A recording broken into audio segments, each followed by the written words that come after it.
Mesa composta, vamos fazer a apresentação. Eu sou Johnny Souza, sou diretor do Sindipetro NF, operador de produção na Bacia de Campos P56. Atualmente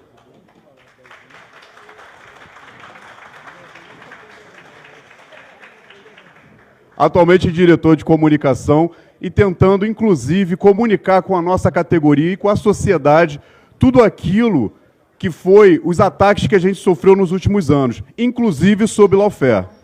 Temos aqui a Linda, do Sindipetro Bahia. Bom dia, Linda.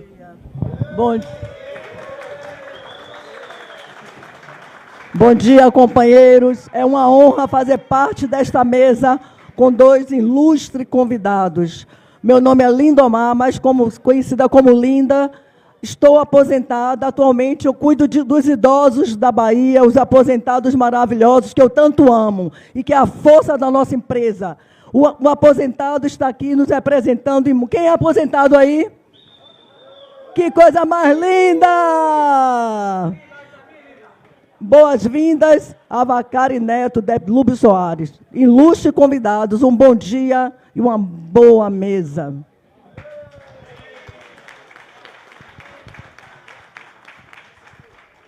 Aproveitando, já que a Linda falou dos nossos aposentados, eu gostaria, assim, como sempre eu falo para os nossos aposentados do NF, pedir muito obrigado a vocês. Porque se eu estou aqui hoje, se a minha geração está aqui hoje, é por conta da luta que vocês fizeram para segurar a nossa empresa. Então, muito obrigado. Eu só vou explicar rapidinho aqui como é que vai ser a nossa dinâmica e já vou fazer a apresentação de vocês, tá? A gente vai fazer uma mesa, vocês dois revezando, depois a gente abre as inscrições. Vamos fazer, o pessoal que está online também, bom dia. A gente vai fazer aqui as inscrições, né? Fazendo a interseção entre quem está presencial e quem está online. Então, para fazer a apresentação aqui, Delúbio Soares, gostaria de passar a palavra. Já começa logo? Se você quiser fazer a apresentação, depois o Vacari faz a apresentação e aí a gente... Tá. Bom dia, companheiras e companheiros. Eu sou Delúbio Soares, eu sou professor da Rede Pública de Goiás, até ser demitido por justa causa. E hoje, todos esses processos que aconteceu, que nós vamos explicar aqui, a CUT me acolheu. Hoje eu trabalho na CUT, assessor do Sérgio Nobre, mas ao longo do tempo aqui nós vamos nos trabalhando, né? Eu sou fundador do PT, estava falando com um companheiro ali, me emociono muito quando eu vi aqui o Cajamar, eu sou sócio fundador dessa... Estava na CUT na época que nós compramos aqui, o Vacari também. Então, quero parabenizar a FUP por realizar o congresso aqui e dar uma nova dinâmica. É um espaço que nós temos que reconstruir e reorganizar para que ele seja, para que outras categorias, e aqui seja o nosso grande sonho, uma escola de formação, a Universidade dos Trabalhadores, que era o grande sonho quando nós compramos aqui em 84, 85. Então, eu me emociono muito quando eu estou aqui, vendo vocês aqui, todo mundo uniformizado, e de parabéns, e quero parabenizar a FUP e agradecer a oportunidade desse debate.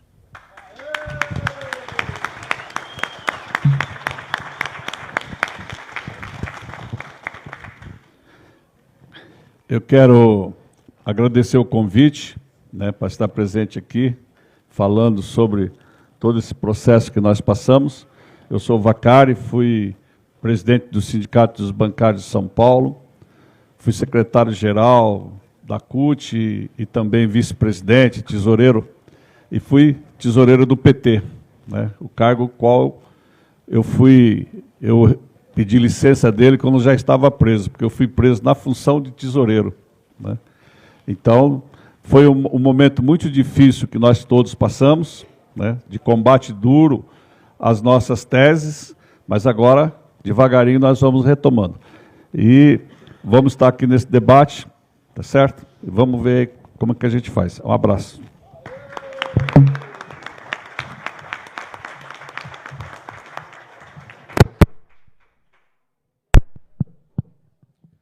Então, companheiros, na sequência, vamos dar a palavra ao Delúbio, 10 minutos para poder fazer a explanação do tema, que é a lawfare como ferramenta de repressão. mais uma ferramenta que as nossas elites usam, né, de todas as que elas usam, para reprimir a força do trabalhador frente à sociedade. Obrigado. Olha, todo mundo sabe. Eu vou pedir ao André para distribuir essa revista que fala das 2 últimas decisões judiciais que eu ganhei. Mas o que aconteceu nesse período? Quando nós ganhamos a eleição em 2002, a campanha de 2002 foi a última campanha que eu coordenei. Coordenei todas as campanhas do Lula até 2002. Ali tinha uma conversa nos bastidores, principalmente levantado pelo PSDB, pelo José Serra, que era o candidato adversário, que dizia: o Lula não chega ao segundo turno. Se chegar ao segundo turno, não ganha. Se ganhar, não monta o governo. Se montar o governo, não governa. A última frase, essa última, não governa, eles tentaram impedir que o Lula governasse. Nós constituímos o governo, eu fui tesoureiro da campanha do PT, fui coordenador de todas as campanhas até 2002, e aí, por uma série de fatores, eu não fui para o governo. As pessoas, o Lula principalmente, nós precisávamos substituir o Zé Disseu, que era o presidente do PT, que foi para a Casa Civil, e o Genuíno foi só aceito ser presidente do PT se o Delúbio Soares continuar na tesouraria. Eu não queria, mas com o fator do tempo, todo mundo que me conhece sabe que eu não sou homem de negar a tarefa. E acabei cumprindo a tarefa de ser tesoureiro. Tentamos antecipar o Congresso do PT, não foi possível, aí o Congresso do PT ficou mais à frente. Aí vem, o governo começa a dar certo, o governo Lula. Os poderosos não aceitaram, começaram a encontrar coisa para tirar o Lula. Aí o que eles fizeram? Teve a denúncia desse cidadão, que foi motivo de várias conversas no passado, que está hoje o senhor Roberto Jefferson, deputado federal, que era o homem de maior credibilidade na época, fez uma denúncia de compra de voto, que o PT comprava deputado para votar com o governo. Isso nunca aconteceu. A denúncia foi feita, foi para a CPI, teve CPI cá, CPI ali, CPI, Polícia Federal, imprensa, depois o Paulo Henrique Amorim cunhou a palavra, o PIG. Quando eu vou falar o PIG é todo mundo junto, viu? De menos os nossos blogs sujos, né? Como dizia o Serra, né? Os blogs sujos, né? O PIG era toda a imprensa, a grande imprensa. Então o PIG começa a dizer que nós tínhamos comprado deputado. Tem a denúncia, aceita a denúncia, tem todo o processo e tem um julgamento. Ali foi 40 pessoas indiciadas, e naquele episódio do Mensalão eu era o titular da ação. Era eu e o Marco Valério. Né? Do outro lado, tem um lado do nosso lado e o lado do empresariado, que era o Marco Valério. E aí nós fomos condenados. O Marco Valério era 40 anos de cadeia, Zé Disseu, João Paulo, todo mundo que vocês sabem. Né? Genuíno, Delúbio Soares. Aí vem, nós cumprimos a pena. Depois vem a Lava Jato. Petrolão e Lava Jato. Petrolão, vocês sabem muito bem o que é, porque eu estou na casa de petroleiro. Né? Entre petroleiros, vocês sabem muito bem o que foi. A Lava Jato, o que significou na vida de vocês, no local de trabalho, com a família de vocês. Dificilmente algum que está aqui, alguém me olhou estranho e falou: você é amigo do Zé Disseu, você é amigo do Delúbio Soares, do Vacari, do Lula, você é ladrão também. Vocês devem ter ouvido isso de alguma maneira ou outra. Imaginem nós, eu, Vacari e outros, que ficamos... Né? Aí teve a Lava Jato. Teve a primeira prisão de petista da Lava Jato, foi o Vacari. Teve outros, mas o Vacari era o mais simbólico. E o Vacari assume a titularidade daquela ação. No Lava Jato, na Mensalão era eu, na Lava Jato era o Vacari. Mas logo em seguida o Vacari perde o título. Que aí levaram o Lula, prenderam o Lula, o Vacari perdeu o título. E o titular ficou o Lula. Eu falo com um tom de brincadeira, mas é sério, né? Porque em cada momento nós tivemos uma ação política. E essas ações políticas, o que aconteceu com elas? Com o tempo, as coisas vão esclarecendo. É como diz o Sócrates, o filósofo lá o grego. A mentira não vive o suficiente para envelhecer. Quero repetir a todos os meus companheiros e companheiras que estão aqui. A mentira não vive o suficiente para envelhecer. E a mentira está sendo esclarecida. E essa mentira hoje tem um nome bonito, chamado fake news, e através das fake news, o judiciário começa a usar as fake news para tornar a justiça contra a classe trabalhadora. Isso que aconteceu. Resumindo, por que eu estou rodando o Brasil? Eu já tive em quase todas as capitais do país. Quero agradecer o Sindipetro de Amazonas, que recebeu eu e o Vacari lá no sindicato, um debate que nós fizemos lá com a militância, uma parte da militância do PT, da esquerda do Amazonas, foi muito bem recebido lá no sindicato. Então, o que acontece? Por que eu fiz essa revista? Eu fiquei, para encerrar aqui, para depois, no debate, eu queria que vocês perguntassem o que vocês acham que devem perguntar. Não pode ter vergonha de perguntar, não tem pergunta difícil. Pelo que eu passei durante esses 15 anos, 18 anos, não tem pergunta difícil para mim.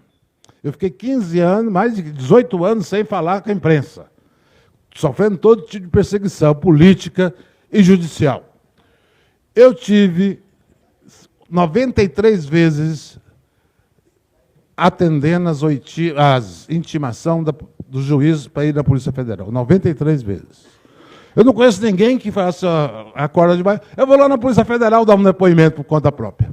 Todo mundo vai quando é intimado. Né? 93 vezes. Tive 43 processos. 43 processos. O único que eu fui condenado foi na ação penal 470. Quem não lembra é a ação que o Joaquim Barbosa liderou, fazendo papel de Ministério Público, de imprensa e tudo aquilo que vocês viram na televisão naquela época.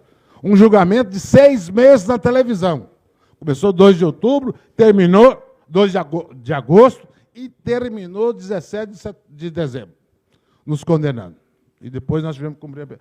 Único, eu vou pedir revisão criminal daquela ação, porque eu não podia ser julgado pelo STF, eu não tinha um direito de foro, tudo por manchete de jornal, não tinha uma prova. Das 480 testemunhas, nenhuma testemunha comprovou a tese do MP, que era compra de voto, era campanha eleitoral.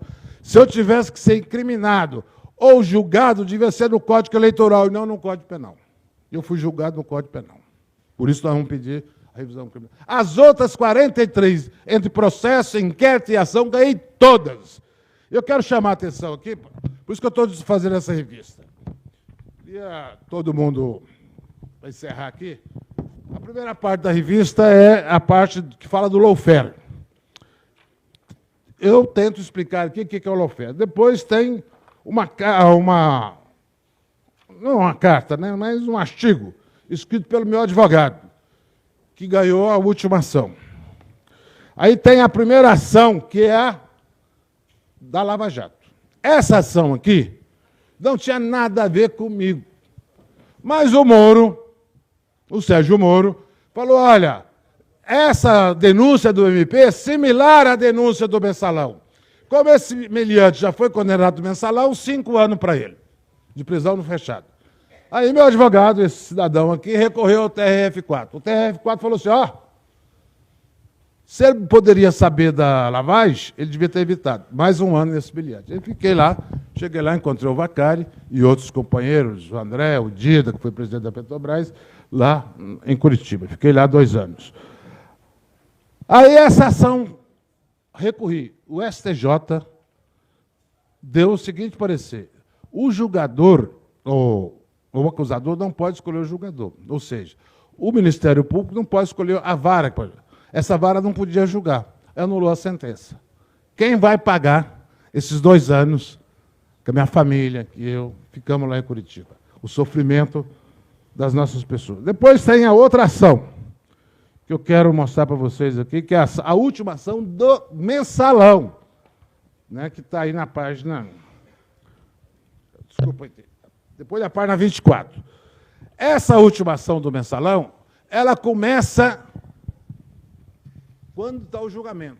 Mas eles começam a pesquisar, a fazer o inquérito, na segunda página, em 2003, né, que está aí na página 2 da última ação. Essa ação foi a última ação.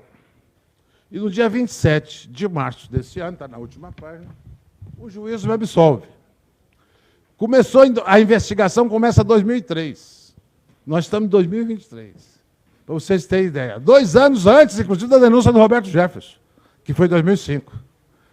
A perseguição ao PT e a qualquer pessoa do povo que ocupa alguma função, talvez ela não é direta, ela é indireta.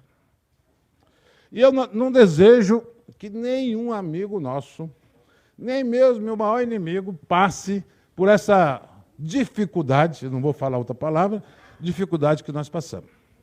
Mas importante é que a gente ficou de cabeça em pé, acreditando que a coisa não era pessoal, era da política, e assim foi da política.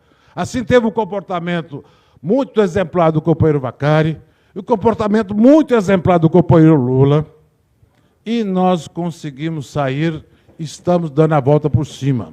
Estamos aqui hoje, conversando com vocês, conversando no Brasil inteiro, onde eu tenho ido, o Vacari tem ido, nós temos sido muito bem recebidos, porque a militância reconhece o trabalho que foi feito, não o trabalho nosso, porque nós teve um momento que o trabalho nosso era o silêncio. O trabalho nosso era dizer a verdade. Lembra da CPI, aquela CPI longa? Eu só falava o que aconteceu e não o que os deputados queriam, e outros falavam o que os deputados queriam, outros fizeram delação premiada, outros deduraram as pessoas, que naquela época não tinha delação premiada, era deduração, né? Hoje tem a delação premiada. Então nós temos que ver o seguinte, a resistência é fundamental. Então eu quero encerrar essa primeira parte, colocando à disposição de vocês, e dizer, a coragem política é fundamental, e a nossa união, né? A união para construir um novo país. Então, conto com o apoio de vocês. Quero agradecer todos aqueles que foram a Curitiba, dizer bom dia, presidente, boa tarde, presidente, boa noite, presidente. A gente estava a 15 quilômetros de lá, mas nós éramos informados todo dia, e a gente se sentia cumprimentado. Muito obrigado a todos vocês, aqueles que foram, aqueles que ajudaram a ser solidário nessa luta que nós enfrentamos. Um abraço e fico para as respostas finais.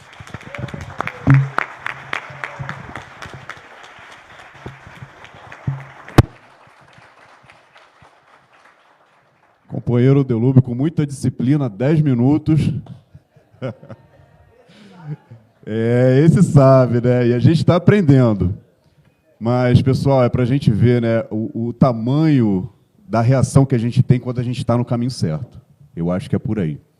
Então, agora gostaria de passar honrosamente a palavra ao nosso companheiro João Vacari Neto.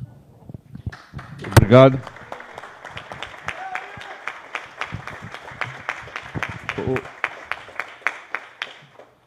O Delúbio já colocou aqui, tá certo, que eu fui o primeiro a ser preso da Lava Jato. Quando começou o processo, nós tínhamos uma avaliação que mais hora, menos hora, e a gente ia ser preso. Teve um momento até que eu achei que não ia mais, mas aí eu fui consultar o Delúbio, falei, Delúbio, você acha que já passou a tempestade? Ele falou, que nada, rapaz, você vai ser preso, fica frio. Ele era para me consolar, entendeu? Quando eu achei que estava, tá acalmando, vou pegar aqui. Ele falou, nada, se preparem. Bom, então eu fui o primeiro. Por quê? Porque nada melhor, por isso que é uma enganação que a gente fala, nada melhor do que prender o tesoureiro do partido e chamar ele de ladrão.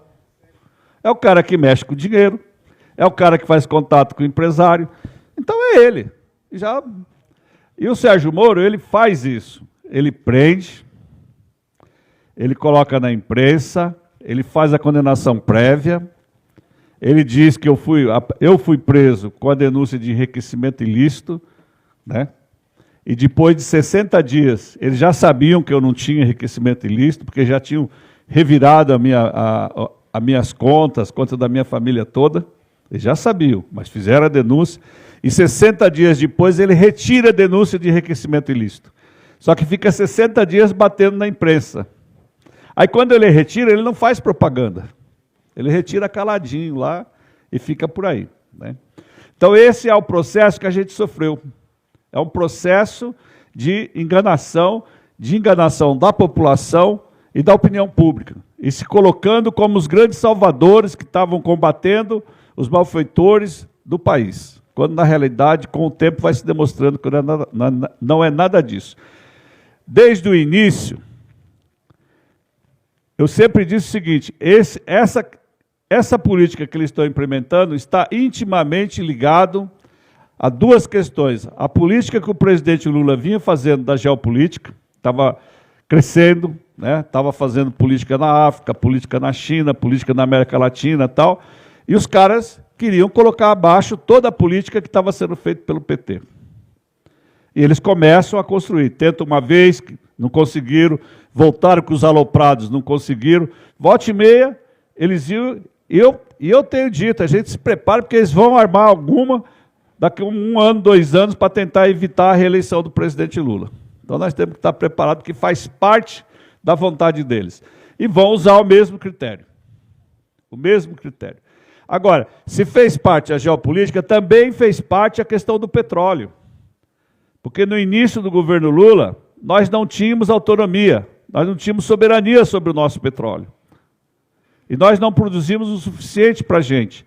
Aí veio a descoberta do pré-sal, veio toda uma modificação, veio uma legislação no qual eles não concordaram, os grandes países não concordaram com a legislação que nós fizemos, e a partir daí eles começam a pensar como é que nós vamos destruir isso.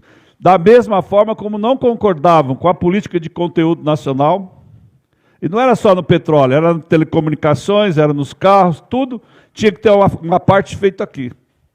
Era essa a regra. E no petróleo, lógico, nas plataformas tinha que ter conteúdo nacional, e tem a tese da Sete Brasil, que era fazer 28 plataformas aqui. Né? 28. Nós íamos entrar na lista dos países que produzia plataforma, que são poucos que fazem, mas o Brasil ia entrar e ia se consolidar nesse processo. E aí, os caras falaram, é muita brincadeira, esses caras estão achando o quê?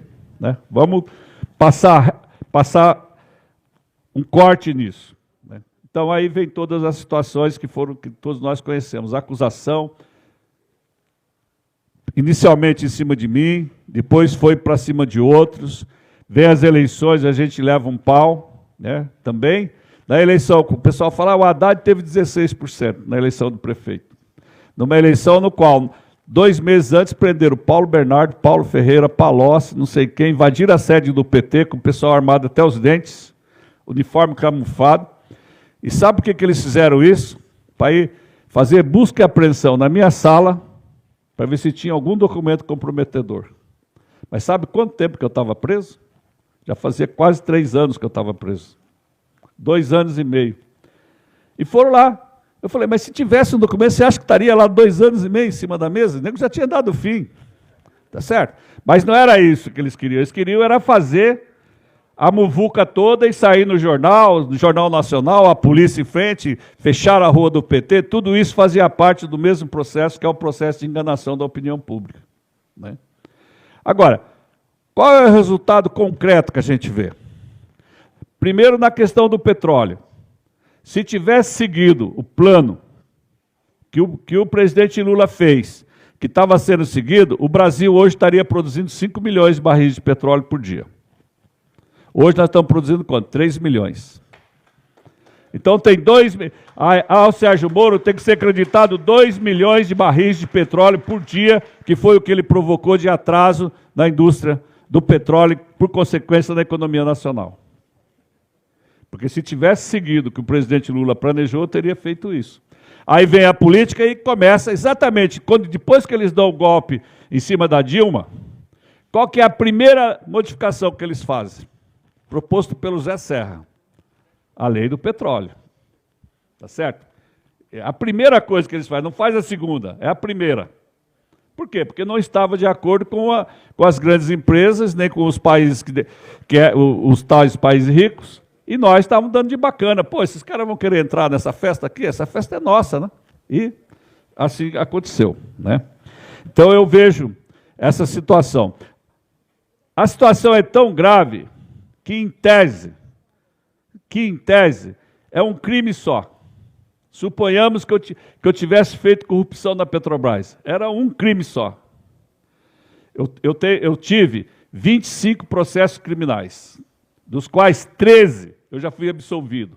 Não é que perdeu o prazo, não. Absolvido em primeira e segunda instância. Né? 13. E vamos, com certeza, conseguir mais as outras absolvições. Porque não há qualquer documento, não há um único documento, uma única prova em qualquer um dos meus processos.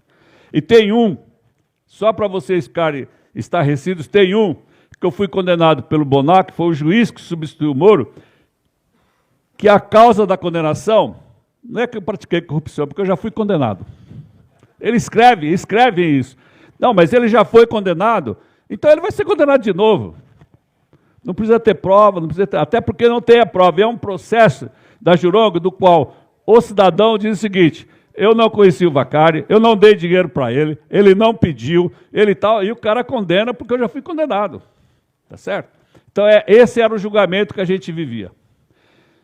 Quando prenderam o presidente Lula, eu disse para todos estavam lá, é o início do fim. O Sérgio Moro cometeu um erro. Se ele tivesse parado na gente, nós íamos ficar bastante tempo aqui. Agora eles prenderam o Lula, agora começou a acabar. E, de fato, foi o início do fim. Tá certo? Lula foi preso, o pessoal acampou, ficou 1 ano e meio lá na porta, tal, etc. A demonstração de força por parte da nossa militância, da CUT e do PT. Né? Então, aí começa a mudar, começa a aparecer opiniões diferentes da que tinha. E o resultado está aí, que o presidente Lula, num caso, no mundo ocidental, que é onde a gente vive, o cara é preso, condenado, sai da prisão, vira candidato a presidente da República e se elege, não tem na história um caso como esse. Tem nos processos revolucionários, que o cara vem, já fuzila todo mundo que está lá e já elege, o cara fica. Mas desse jeito, não tem conhecimento. E com uma campanha bastante agressiva contra nós, mas nós fomos e conseguimos vencer e estamos aqui. E eu acho que é preciso que a gente recupere, inclusive a política nossa, a política de construção nacional da nossa indústria. Né? E eu estava falando com o Santa Rosa, que a Petrobras publicou o edital ontem para fazer uma plataforma no Brasil. Legal. Qual o conteúdo nacional dessa plataforma? 10%. Mas se não colocar, também não tem nenhum problema. Está escrito isso no edital. Pior que está escrito isso. Não é que... Não, se não tiver 10% também, ok. Tá certo? Aí eu falo, alguém não está entendendo alguém. Mas o que ficou, tá certo? Dentro da Petrobras hoje, eu sempre falo isso, que quando o espírito da Petrobras não é bolsonarista e nem é petista, é lavajatista. Tá certo? Esse é o espírito que está.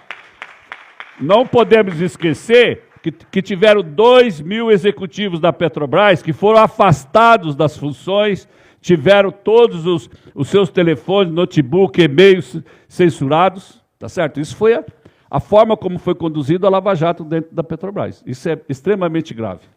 Né? Mas faz parte da luta política, vamos tocar em frente, porque não tem... a nossa razão é lutar e continuar lutando. Né? E, por último, para encerrar, eu queria dizer uma coisa que é importantíssima. Dentro do PT, eu, particularmente, não tenho uma reclamação a fazer do PT. Nenhuma. Eles sempre foram solidários comigo, com a minha família, sempre. E também não tenho nenhuma reclamação a fazer da CUT, porque também sempre foi solidário comigo, com a minha família, nos eventos políticos, etc., etc., etc., fazendo debate. Tanto que eu e Delube somos funcionários da CUT, nós somos 2 assessores.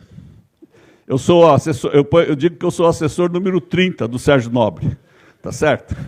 Assessor número 30. Mas foi a forma como, porque eu e Delube temos um problema. Nós precisamos, o Delube agora não mais, que ele parece que já saiu dessa fase. Mas eu tenho que ter emprego. Então eu tenho que ter uma carteira profissional, porque Para mostrar assim, não, estou trabalhando aqui, doutor. Eu tenho a carteira profissional assinada, tenho o patrão, tenho o chefe, tem tudo direitinho. Então tá bom, então vai. Porque se não tiver, tem as complicações legais, porque eu respondo a processo, ainda tem vários processos criminais, né? Então eu tenho que ter emprego. Mas então era isso que eu queria colocar, e é um debate importantíssimo que nós tínhamos que fazer, que nós temos que fazer na sociedade brasileira. Não podemos parar, não podemos deixar de fazer, temos que continuar contestando e temos que fazer com que o Brasil seja nosso, que a gente tenha autonomia e soberania sobre o nosso país, porque é isso que a gente tem que lutar, porque o projeto que estava em execução não era esse. O processo que estava em execução do Bolsonaro era entregar o Brasil a quem quisesse, tá certo? Era isso que estava escrito. E todas as empresas, todas as riquezas e todas as coisas seriam a quem tivesse dinheiro, né? Seria o grande capital. Então, é isso que eu coloco e vamos aí ao debate. Primeiramente, é uma honra, né, estar aqui no Congresso da FUP, e mais honra ainda de estar aqui no Instituto Cajamar. O Instituto Cajamar foi fundado em 1986, com mais ou menos 130 companheiros que se reuniram naquele salão lá embaixo, que está desativado hoje. Esses dois estavam também.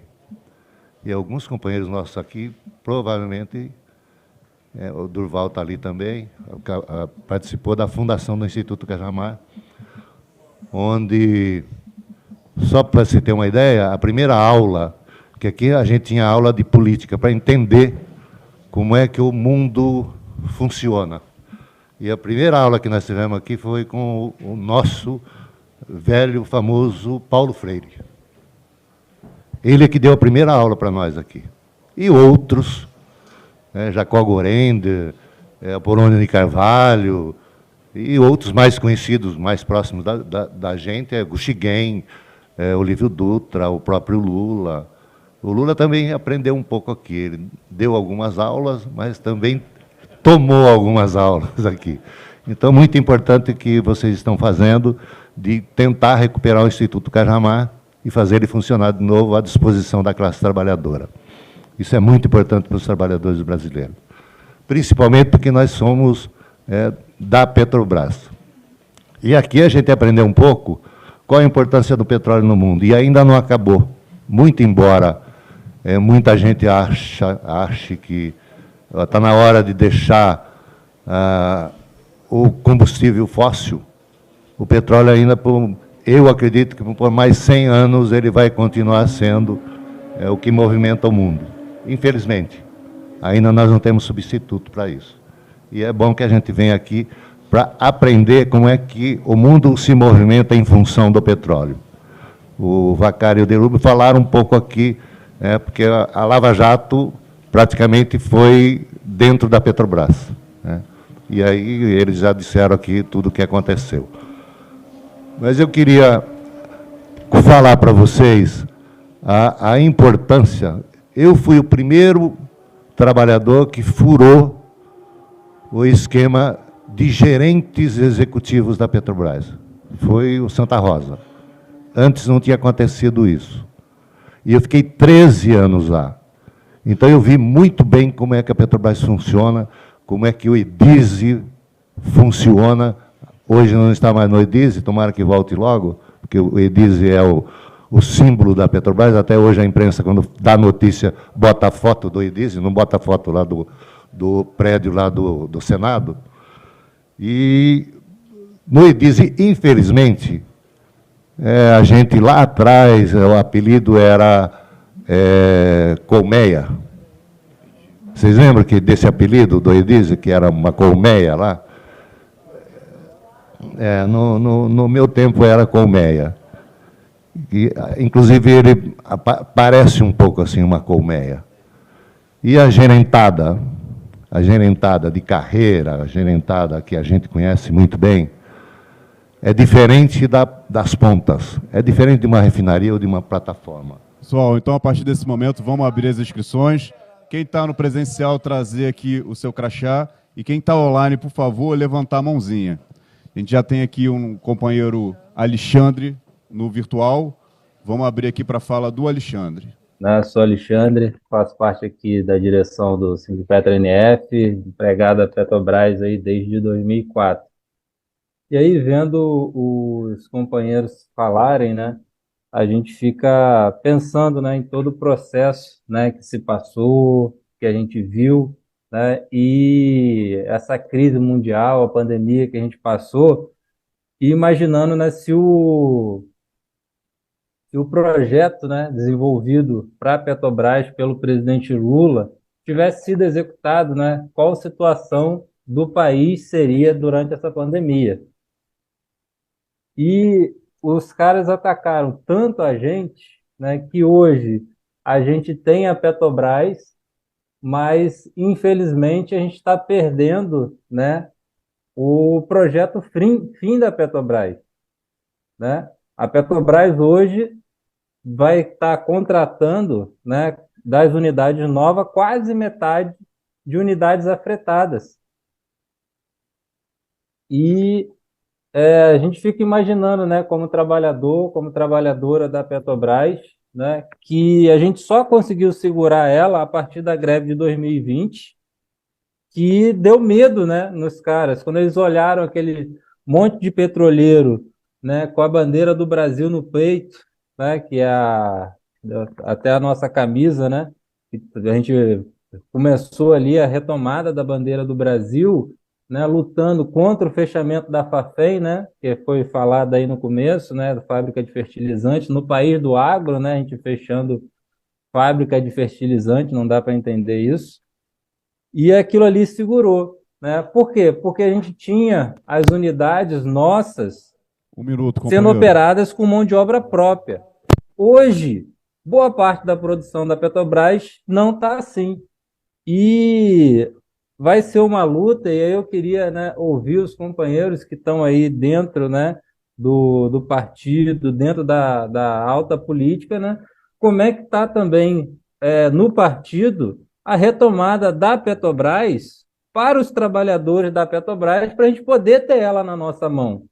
Porque hoje, se a gente perder ela, a gente perde de vez, porque a gente não tem, né, a mão de obra para parar as plataformas, para dar um impacto de produção, para bater no capital. Então, a gente precisa urgentemente começar a reversão desse processo, né, de terceirização da atividade fim da Petrobras. Ou a próxima vez que a gente, por um acaso, perder o governo, a gente vai perder a empresa. Era essa parte aí que eu estava querendo falar. Obrigado aí pela atenção e parabéns aí por toda a luta dos dois companheiros aí, né, porque só eles sabem o que tiveram que passar e a gente espera que os livros de história façam justiça, né, a toda a injustiça que os companheiros sofreram. Pessoal, bom dia. Saudar aqui a mesa, né? Linda, Johnny, os companheiros Vacari e Delúbio, que tanto sofreram, né? Isso aí eu acho que já é ponto pacífico, né, para todo mundo que está aqui. Aí até conversando com o que o PC falou há pouco, sobre se tentar juridicamente uma reparação, o tempo que leva para você ter a verdade veiculada na grande mídia, né? A gente tem a Rede Globo, que só agora, quando o bolsonarismo estava, né, no auge total, né, batendo não só na gente, mas inclusive nela, a Globo veio defender a democracia. Mas a Globo tem um longo histórico de apoio a ditaduras. Nós somos um país com mais tempo em ditadura do que em democracia. Então, os desrespeitos que acontecem às classes que se unem, como a classe petroleira, é premente, né? Então, o que a gente tem que fazer? A gente tem que aproveitar esse tempo que a gente está, que a gente vai ficar muito tempo no poder, e fortalecer o que eles chamam, né, malditamente, né, das redes sociais, né? É o cafezinho, é o Brasil 247, é a Fórum, é aquela comunicação alternativa, mas que tem que fortalecer altamente. A gente vê muitos diretores, mesmo aqui na FUP, pouca gente, quando compartilha alguma coisa, compartilha da Globo, a gente vê a categoria trazer dúvida da Petros para a gente, aí compartilha vindo da Veja, aí vem a RMNR que vem também veiculada de veículos que falam no máximo. O petroleiro é rico, o petroleiro é Marajá, o petroleiro não precisa ganhar mais. Então a gente tem que também fazer essa reflexão de fortalecer, fazer o debate dentro da categoria, defender as nossas posições para fortalecer e eleger deputados que façam leis de fortalecimento para essas comunicações. E a gente esquecer Rede Globo. Sei que hoje, né, tem outras formas de você assistir TV, né? Tem o streaming, tem outras formas, mas a gente tem que enfraquecer essa mídia porque ela é contrária ao trabalhador e o que eles passaram é exemplo disso. Obrigado.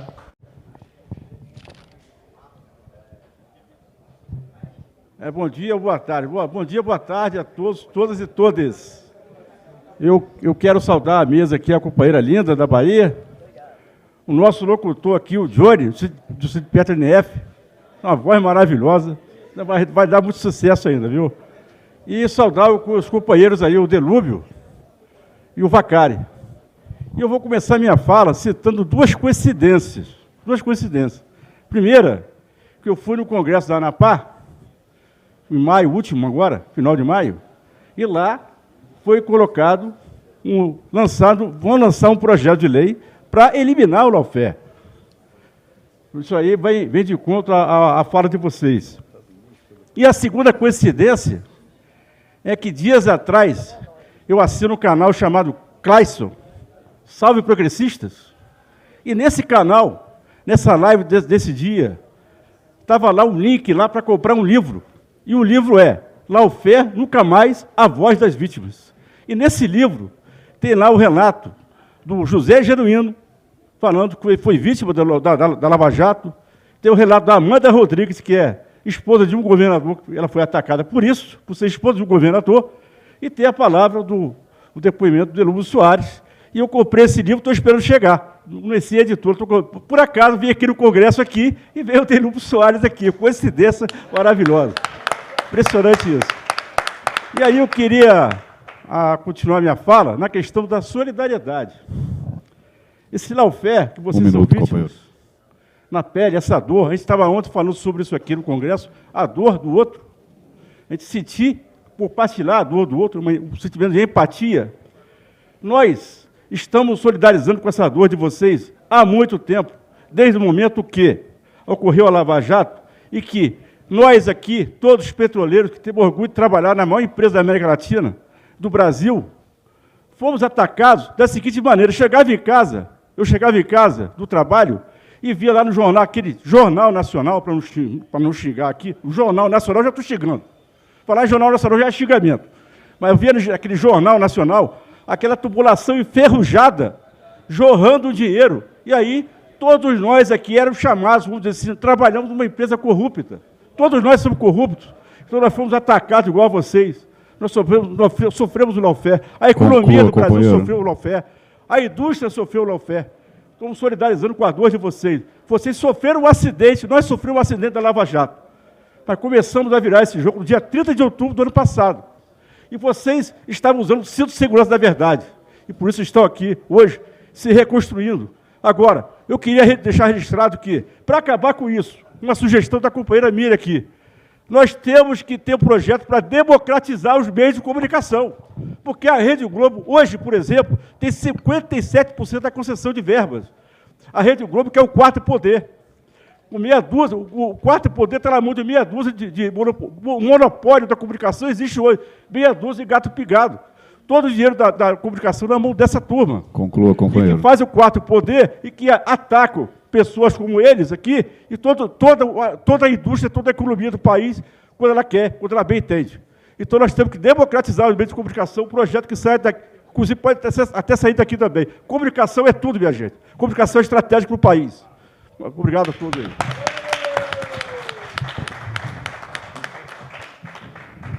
Gostaria de chamar o companheiro Antônio Raimundo dos Santos.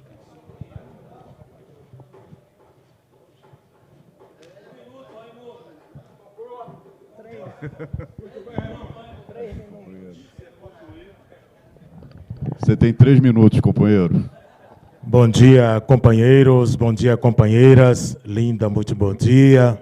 Johnny, Vacari, Delúbio. Eu vou começar falando pelo Delúbio, quando ele aqui chegou e percebeu e disse que nós estávamos uniformizados. Nós, nesse momento, nós não estamos uniformizados. Nós estamos trajando com orgulho um símbolo que representa a nossa identidade com a maior empresa do Brasil. E eu falo isso, companheiro Delúbio, não é em repreensão, mas é pela reversão daquilo que o companheiro Botelho, que me antecedeu, falou. A nosso contra-ataque ao lawfare, que é a categoria petroleira, que nós, petroleiros e petroleiras da Petrobras, sofremos, foi incorporar a nossa vestimenta de trabalho como instrumento de luta. E dentro desse sentido, a categoria petroleira foi solidária durante todo esse processo de injustiça que vocês passaram. E eu posso dizer como exemplo, se no momento em que o Partido dos Trabalhadores estava acuado, no momento em que as nossas lideranças estavam sendo injustamente presas, no momento em que todo o PIG estava contra nós, foi a Federação Única dos Petroleiros que ocupou as salas, que ocupou as ruas, que fez o movimento de defesa desse instrumento chamado Petrobras e das nossas lideranças. Foi a Federação Única dos Petroleiros. E eu digo mais, companheiro Delúbio, se você está com 45 processos se defendendo, o companheiro Vacari com 25, eu quero que eu estou procurando aqui, mas não estou vendo, o companheiro Antônio Alves da Silva, o companheiro Tonhão, ele com certeza foi mais de 45 vezes à vigília lá em Brasília para fazer essa saudação, levando companheiros, levando e dizendo o seguinte, que os petroleiros estão com você e estaremos sempre, presidente. E isso, companheiros, foi tão maravilhoso que eu vou dizer algo que talvez alguns não saibam. A Federação Única dos Petroleiros está para sempre eternizada na história da humanidade. Agora, por que eu estou sendo tão presunçoso? 1 minuto, companheiro. Nesse 1 minuto eu vou convencer você disso. Se hoje a gente estuda Cleópatra, se hoje nós estudamos Júlio César, figuras que viveram há mais de 5.000 anos, se nós estudamos Napoleão, que viveu há centenas de anos atrás, com certeza Luiz Inácio Lula da Silva será estudado daqui a milhares de anos. E quem pegar, quem lê a biografia que foi escrita, o primeiro volume, pelo Fernando de Moraes, vai ver lá, no quarto capítulo do livro, ele cita o momento em que Lula faz um discurso de até logo, quando ele vai sair para se apresentar à Polícia Federal, e o Fernando de Moraes descreve a multidão que ouviu esse discurso, e lá ele destaca, em destaque, o cordão laranja composto pelos petroleiros da Federação Única dos Petroleiros. Então, dessa forma, daqui a milhares de anos, quando alguém for ler a biografia de Luiz Inácio Lula da Silva, estará também, meu companheiro David, a presença dessa categoria composta por homens e mulheres que sabem, de fato, o que é fazer a luta. E, para não fugir do roteiro, passando do tempo, eu quero fazer a pergunta. Conclua, companheiro. Se nós viemos aqui, falamos de solidariedade, queremos que vocês façam uma ponderação em relação ao que levou ao companheiro Palotti, que era tão conhecedor de vocês, o que fez esse companheiro, de repente, praticar o ato que ele praticou. É isso, companheiros, uma saudação para todos e todas. Vou chamar agora aqui, vou ter a honra de chamar também, meu Deus, uma enciclopédia ambulante, Teseu Freitas.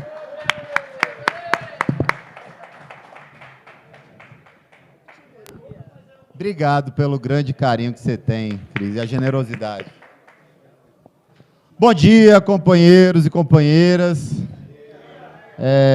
Satisfação estar mais um dia aqui com vocês.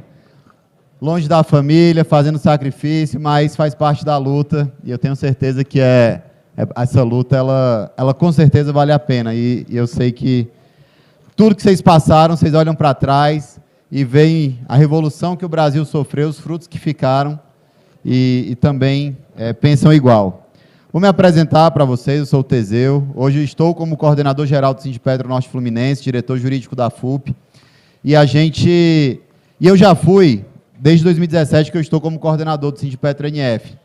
E assim como os companheiros, Jaci, que falou aqui também mais cedo, eu já tive que ir à Polícia Federal depor. Eu fui processado pelo Bolsonaro, eu, David, Zé Maria. Fomos processados pelo Bolsonaro. Ganhamos o processo, naturalmente. Fomos atacados no nosso sindicato lá. Eles invadiram o sindicato, pegaram um jornal, 25 mil exemplares do Jornal Brasil de Fato, que a gente tinha na campanha de 2018, e publicaram, fake news, claro, a fake news do PT, e falavam que o jornal era só fake news. Então, essa disputa é uma disputa também de narrativas. E nas narrativas, em muitas delas, infelizmente, a direita ela se organiza muito melhor que a gente. Então, dentro dessa perspectiva, e sabendo o papel que nós da FUP tivemos ao longo dos últimos anos, porque era assim, era o ladrão ali, ó, trocou de carro, pode ir atrás que é dinheiro da Lava Jato. Ah, foi morar num condomínio de casa, ó, pode ir atrás que é dinheiro da Lava Jato, tá roubando. E é da Petrobras. Então, e nós da FUP, em 2015, na coordenação do companheiro Zé Maria Rangel, tomamos a decisão de pegar esse jaleco, colocar a logo da FUP no peito, porque naturalmente o jaleco da Petrobras não tem a logo da FUP no peito, e decidimos ir para as ruas de jaleco falar que a Petrobras é a empresa que gera riqueza e igualdade social para o país. E foi a partir daí que nós começamos a travar uma batalha não somente na rua, na luta, mas também midiática contra a Globo, que botava 24 horas aquele duto jorrando dólar, e que a Petrobras era um antro de corrupção, e fomos fazer essa defesa em todo e qualquer fórum. O jaleco hoje é respeitado por onde nós passamos, e as pessoas desejam ter um jaleco da Petrobras, o jaleco da FUP.